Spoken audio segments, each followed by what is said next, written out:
Assalamualaikum warahmatullahi wabarakatuh.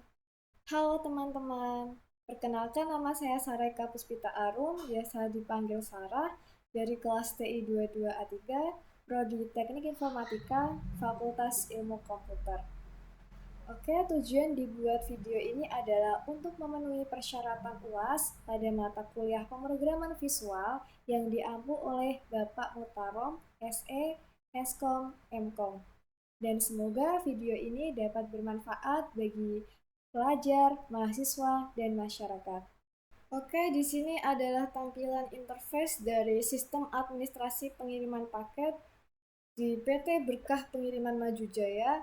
Dan di sini ada atribut kode paket, nama pengirim, alamat penerima, jenis paket.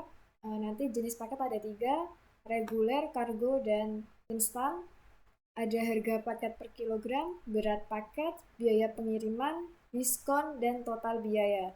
Nah, di sini juga ada button, button atau tombol baru, tambah, edit, hapus, exit, dan cetak. Dan di sini juga ada tabel juga yang nantinya akan terhubung ke database.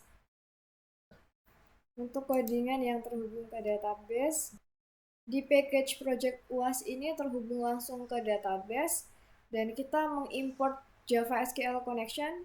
Import Java SQL connection itu mengimport kelas. Kita mengimport kelas connection dari paket Java SQL yang digunakan untuk mengolah koneksi ke database. Yang kedua, import Java SQL Manager, mengimport kelas driver manager dari paket Java SQL yang digunakan untuk mengolah driver database dan koneksi. Import Java SQL exception itu adalah mengimport kelas SQL exception dari paket Java SQL yang digunakan untuk menangani pengecualian yang mungkin terjadi saat berinteraksi dengan database. Di sini ada public class static connection DB yang terhubung ke database. Nah, di database ini kita terhubung dengan database DB paket dengan user root dan passwordnya tidak ada. Nah, berikut adalah URL-nya jdbc mysql localhost 3306. Dan jika kita berhasil terhubung ke database, akan ada notifikasi database success connection. Dan jika kita gagal terhubung dengan database, akan ada notif koneksi gagal. Dan untuk codingan di frame project atau di desainnya, kita bisa klik dulu di tombol baru. Oh ya, pertama-tama kita mengimport kelas dulu, di import Java SQL connection dan lain-lain. Nah, kita mengimport library yang digunakan. Dan di sini ada public class frame project. Public class ini init komponen terhubung dengan config database. Di public void text chain, di sini ada logika matematikanya. Nah, di desain ini kita bisa melihat source code-nya. Yang pertama kita akan lihat di package awal. Dia mengimport beberapa Java library yang diperlukan. Dan kita juga ada public class frame project ini yang terhubung ke config DB dan tabel database-nya nanti. Dan di sini ada logika matematikanya. Nah, di sini ada if jumlah paket lebih sama dengan 5 atau kurang dari sama dengan 10, kita akan mendapatkan diskon 5%. Dan jika kita mengirim lebih dari 10 paket, kita akan mendapatkan diskon sebesar 10%. Di sini adalah codingan di tombol baru. Jadi di private void B baru ini kita codingnya simple, cuman kosong saja. Selanjutnya di tombol tambah, di sini kita ada menghubungkan insert into admin. Admin ini adalah tabel database saya. Nah, itu ada kode paket, nama pengirim, alamat, jenis pengiriman, harga, jumlah paket, biaya, diskon, dan total pembayaran.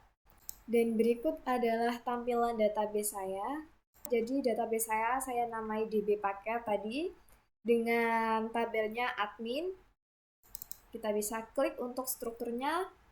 Nah, di sini ada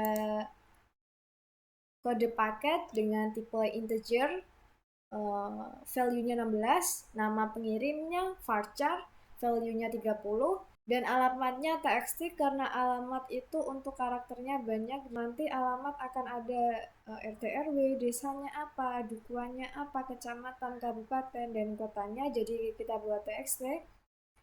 Dan jenis pengiriman varchar 12, harga varchar 15, jumlah paket varchar dengan value 15, biaya char dengan value 15 juga, diskon char juga dengan value 20, dan total char dengan value 20. Kita kembali lagi ke codingan.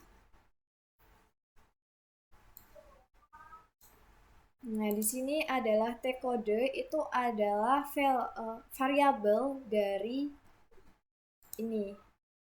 Kita bisa lihat di sini change variable. Oh ya, di sini change variable name. Nah, di sini saya buat T-kode. Dan selanjutnya jadi ini ada T-kode, T-nama, T-alamat. Untuk C jenis atau get select item itu jika dia combo box, jadi dia bisa memilih select item. Untuk T harga itu untuk harganya, jumlah, T biaya, diskon, dan total. Nah, jika kita berhasil untuk menyimpan atau menambahkan data, akan ada notifikasi combo box penyimpanan data berhasil. Terus diedit. Nah, diedit itu sama, kita terhubung dengan database paket tadi dengan tabel admin, set nama pengirim, alamat, jenis pengiriman, dan lain-lain. Nah, di sini PST string di T nama itu adalah variabel tadi, ada T nama, T alamat, dan lain-lain. Dan sama jika kita berhasil untuk merubah data atau mengedit data, akan ada notifikasi data berhasil dirubah. Dan jika gagal, akan ada notifikasi merubah data gagal. Di tombol hapus, nah di sini kita int select row, jika kita memilih barisnya nanti akan terhapus. Dan jika kita berhasil, maka akan ada notifikasi data berhasil dihapus. Selanjutnya di tombol exit. Nah, di tombol exit ini ada codingan sistem exit 0. Simple seperti di baru. Kalau di baru itu kosong. Kalau di sini sistem exit 0. Sistem exit 0, kita bisa langsung keluar dari halaman. Jadi kita tidak perlu klik close nantinya, tapi kita bisa klik tombol exit. Nah, nanti kita akan praktikkan. Tapi kita lanjutin dulu untuk tombol cetaknya ini. Nah, di tombol cetak itu ada lokasi project saya. Di sini project saya yang database itu terhubung ke sini. Nah, itu ada di drive Java project source project report Jasper.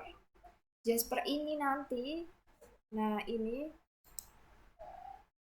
jika kita mengisi report JRXML di sini, nah di sini kita akan membuat tampilan untuk formnya jika nanti akan dicetak. Nah di sini ada di bagian title itu untuk judulnya, sistem administrasi beserta nama PT.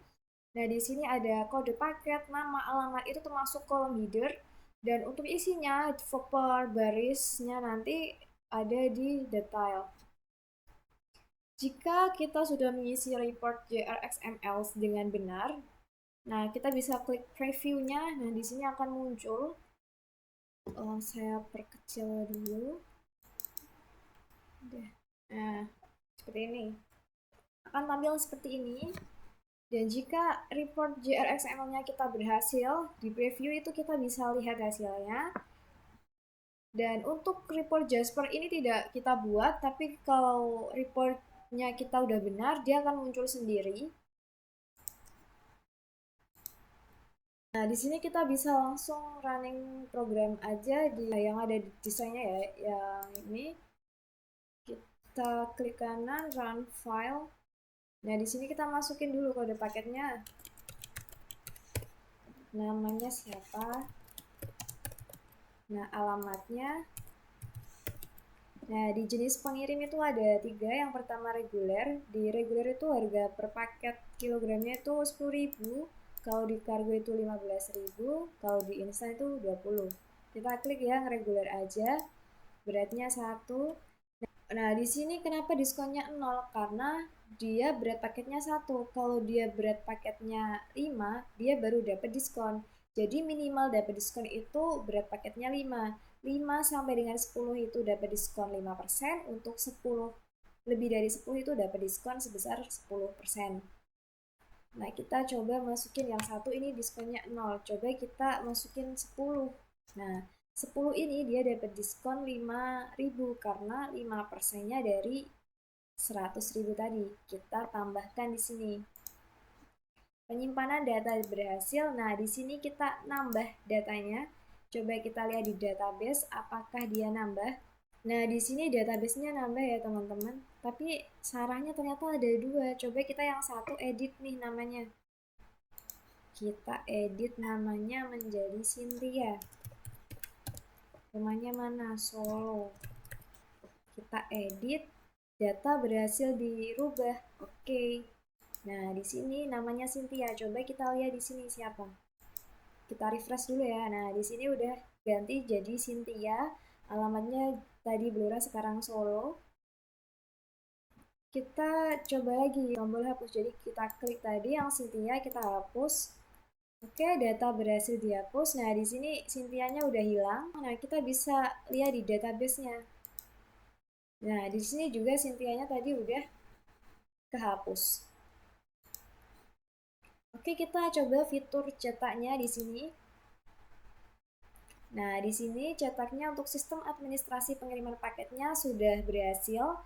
Dan di sini udah ke-record data-data yang sudah kita masukin. Dan di sini untuk data di formnya sama data di database itu sama. Coba kita lihat ya. Nah, jadi untuk cetaknya udah berhasil. Coba kita kita belum nyoba fitur yang exit tadi ya. Kita nyoba fitur exitnya, belum ternyata. Nah, kita exit. Oke, selesai. Nah, terima kasih sudah menonton video saya. Semoga bermanfaat. Kurang lebihnya mohon maaf. Dan wassalamualaikum warahmatullahi wabarakatuh. Bye-bye.